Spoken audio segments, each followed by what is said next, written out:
BRS senior నాయకుడు కుర్మ రమేష్ ఉన్నారు. ఆయన అడిగి తెలుసుకునే ప్రయత్నం చేద్దాం. చెప్పండి అన్న, ఈ 15 నెలల పాలన ఏ విధంగా కొనసాగుతుంది? రాష్ట్ర ప్రభుత్వం ఎన్నికల మేనిఫెస్టోలు పెట్టిన అన్ని హామీలను నెరవేర్చిందా ఈ ప్రజల కోసం?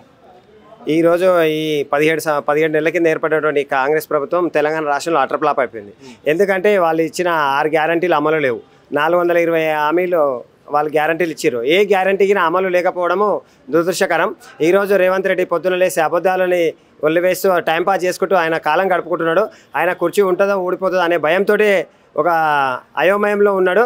ఆ విధంగా ప్రతిరోజు ఆయన పొద్దున లేసి సాయంత్రం వరకు బీఆర్ఎస్ ప్రభుత్వాన్ని బీఆర్ఎస్ క్యాడర్ని కానివ్వండి, ఉద్యమకారులను కానివ్వండి, ప్రశ్నించే బలాన్ని ఎవరైతే ఉంటారో వాళ్ళని లాఠీ చార్జ్ చేయించి పోలీసులతో కేసులు పెట్టించి జైలు పంపించే దుస్థితిలో ఈరోజు తెలంగాణ రాష్ట్రం ఉన్నది.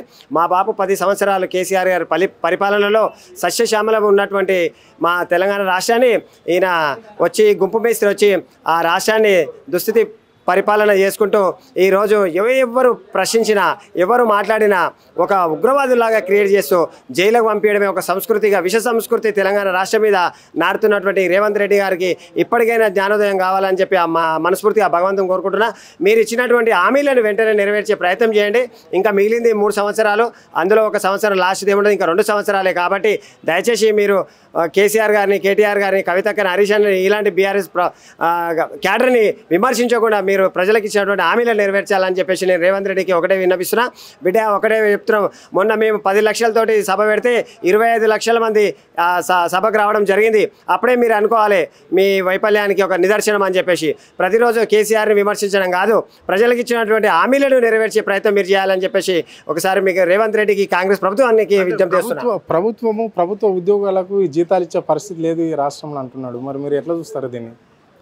ఆ రోజు 2014లో వచ్చినటువంటి ప్రభుత్వం ఆ రోజుకిన ఎలాంటి నిధులు లేకుండా పరిపాలన సాగించినటువంటి బీఆర్ఎస్ ప్రభుత్వం 10 సంవత్సరాలలో ఉద్యోగస్తులను కానివ్వండి ప్రతి ఒక్కరిని కడుపులో పెట్టి చూసుకున్నటువంటి మన బాపు మరి ఈరోజు ఆయన ఏమంటారంటే నా దగ్గర ఏం లేవు, 18,500 కోట్లు మాత్రమే ఉన్నవి, ఉద్యోగస్తులకు నేనేమి ఇవ్వలేను, నన్ను కోసుకొని తినండి, నన్ను ఫ్రై చేసుకొని తినండి. అలాంటి చేతగానప్పుడు నువ్వు రాజీనామా చేయి.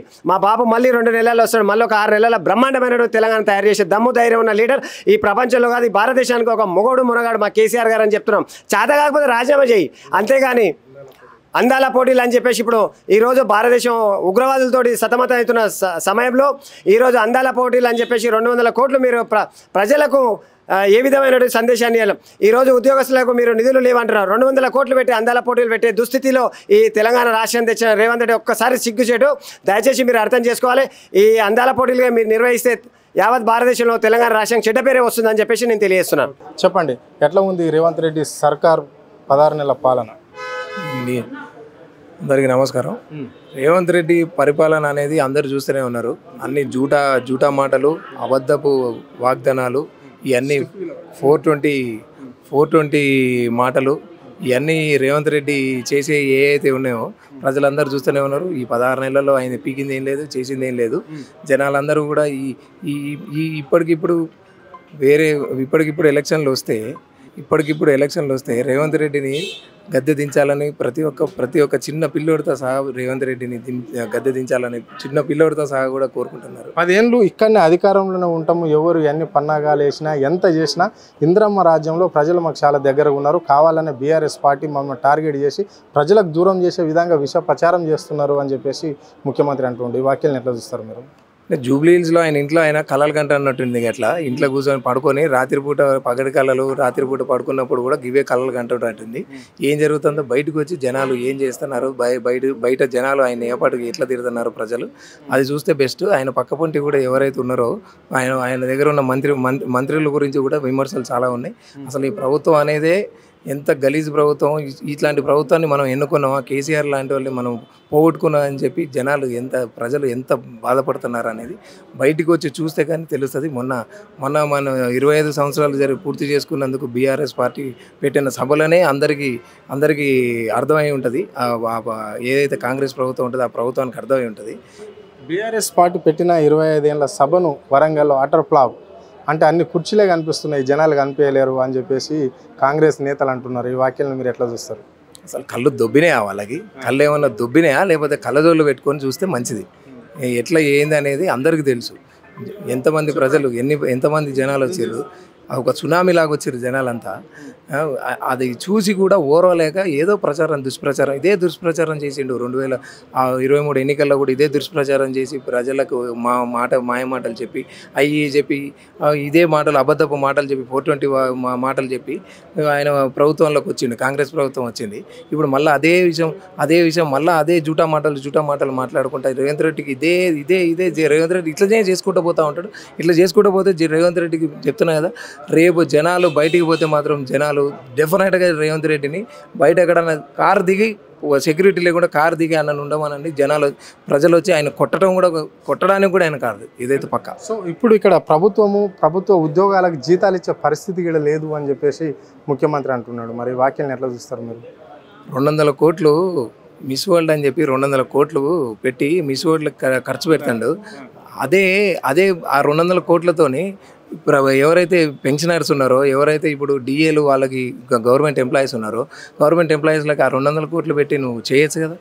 నువ్వు బాగు చేయాలనుకుంటే నువ్వు రాష్ట్రాన్ని ఏదో బంగారు బాటలో చేస్తా, నేను ఇందిరమ్మ రాజ్యం చేస్తా, అది ఇది అని చెప్పాను అన్నప్పుడు ఆ 200 కోట్లు నీకు అక్కడికి వస్తాయి కదా.